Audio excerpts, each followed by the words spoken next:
Sahabat beriman, ternyata apa yang dikatakan Rasulullah SAW dahulu sekarang sudah terbukti. Sebagaimana yang dijelaskan oleh Ustadz Baikuni berikut. Ada satu berita yang selama ini mungkin para hamba Allah juga sudah tahu. Pernyataan dari Kanselir Jerman. Beliau namanya Angela Merkel. Ya, dia pernah mengatakan dalam ceramahnya kalau Jerman akan menjadi wilayah Islam. Ya, hal ini terkait dengan imigrasi orang-orang Islam, terutama dari Turki, Aljazair, yang membuat demografi kaum muslimin meningkat signifikan di tanah Jerman. Ya, dan dia mengatakan the future of Germany will belonging to Muslim people. Ya, masa depan Jerman ini akan menjadi milik umat Islam. Nah, hal ini menunjukkan sebuah pembuktian dari apa yang disampaikan Rasulullah SAW, bahwa nanti Eropa ini akan menjadi wilayah Islam.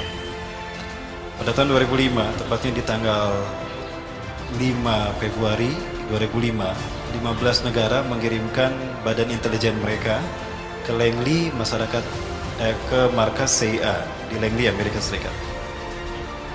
Mereka menyatakan bahwa Eropa tidak lama lagi akan menjadi wilayah Islam. Hal ini menyusul dari penemuan dan pernyataan tokoh politik Barat yang sejak tahun 80 mengatakan, not least for 50 years, Europe will become Muslim state. Tidak lebih dari 50 tahun, Eropa akan menjadi negara Islam. Hal yang membuat mereka takut seperti ini dan tidak bisa mereka bendung adalah pertumbuhan demografi umat Islam, di mana mereka meningkat dengan pesat di negara-negara Eropa, Prancis, Inggris, Amerika, Kanada, Belanda. Bahkan di luar dugaan, Denmark akan menjadi negara pertama di Barat yang akan mendeklarasikan berdirinya syariat Islam dan negara Islam di Eropa. Sepertiga dari Kongres dari Parlemen Denmark itu adalah Islam. Hal ini akan memudahkan diberlakukannya syariat Islam di Denmark. Ya, dikuatkan oleh imigran Turki. Di sisi yang lain adalah bagaimana didapati fakta kalau di Eropa ini mereka enggan untuk mempunyai anak. Ya, tingkat kelahiran dari warga warga Eropa yang beragamakan non-Islam itu mereka kecil sekali. Angkanya sampai di bawah 211, di mana angka yang bisa menopang peradaban dan kebudayaan satu bangsa. Maka di saat mereka menyusut, umat Islam justru menyebar. Inilah fakta kebangkitan Islam akan terjadi di sana akibat pertumbuhan demografi dan imigrasi dari wilayah kaum muslimin. Ya. Pertumbuhan umat Islam itu sangat tidak bisa terkendalikan oleh penguasa-penguasa di Barat. Maka tidak mau dalam kurun 30 tahun ke depan, ya, tidak betul kemungkinan Eropa akan menjadi wilayah Islam. Ini akan memicu adanya konflik internal di negara-negara Barat. Ya, sehingga para penguasa yang mereka zalim dan anti-Islam dan mereka fobia terhadap Islam, mereka akan bersatu.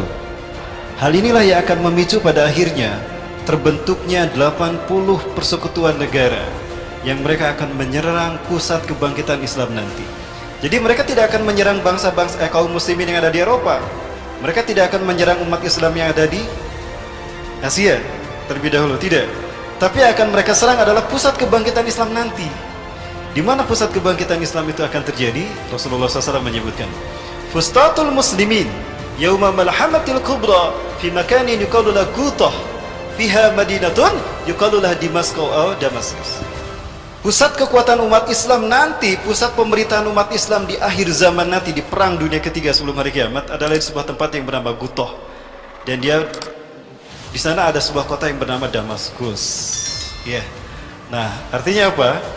Jika Islam nanti disebutkan Rasulullah akan bangkit di sana, maka yang mereka serang adalah pusat kebangkitan Islam itu, dengan tujuan menghentikan laju kebangkitan Islam. Inilah alasan makanya Suriah dikuasai oleh mereka.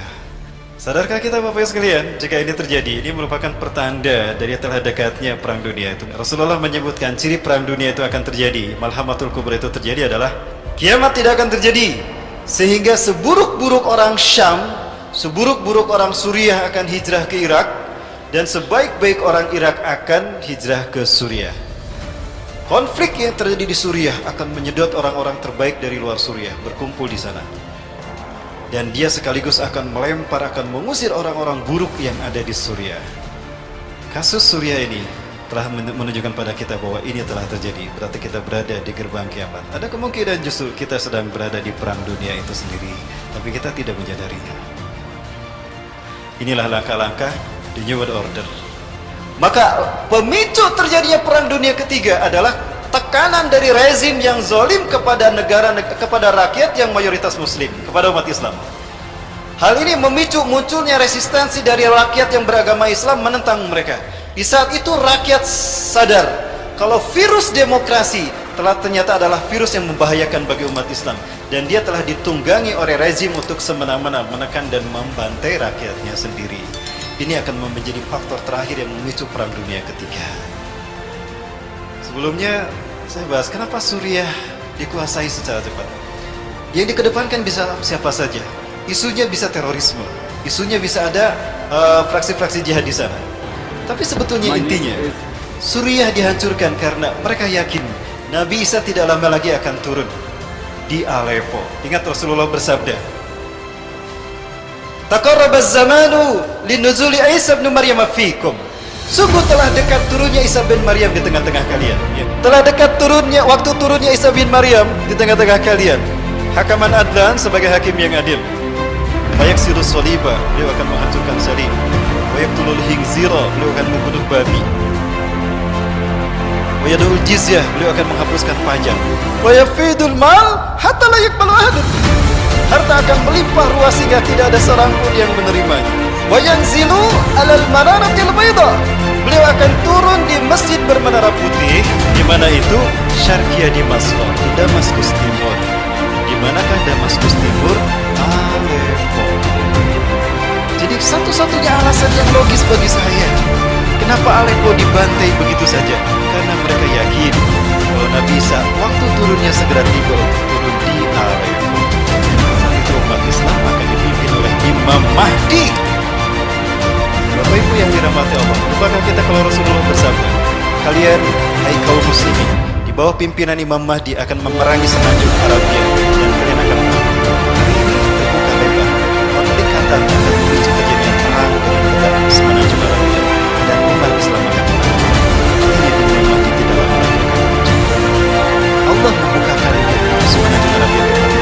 Kemudian kalian akan memerangi Persia, maka kalian akan menang. Allah membukakan Persia kalian. Kemudian kalian akan memenangi Bani Rum, dan Bani Rum akan kalah. Allah memberikan kemenangan atas kalian. Kemudian kalian akan berperang bersama Dajjal.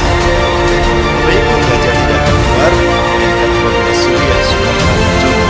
Hari ini Suriah sudah hancur atau masih utuh? Sudah hancur. Berarti ini pertanda bahwa Dajjal akan segera muncul di zaman kita. Kapan itu muncul, Bapak Ibu sekalian? Ciri kalau Dajjal sudah muncul di tengah-tengah kita, apabila kita mendengar satu, Madinah gempa 3 kali. Yang kedua, Raja Suriah akan mengirimkan pasukan untuk membunuh Imam Mahdi. Maka Allah tenggelamkan mereka antara Mekah dan Madinah.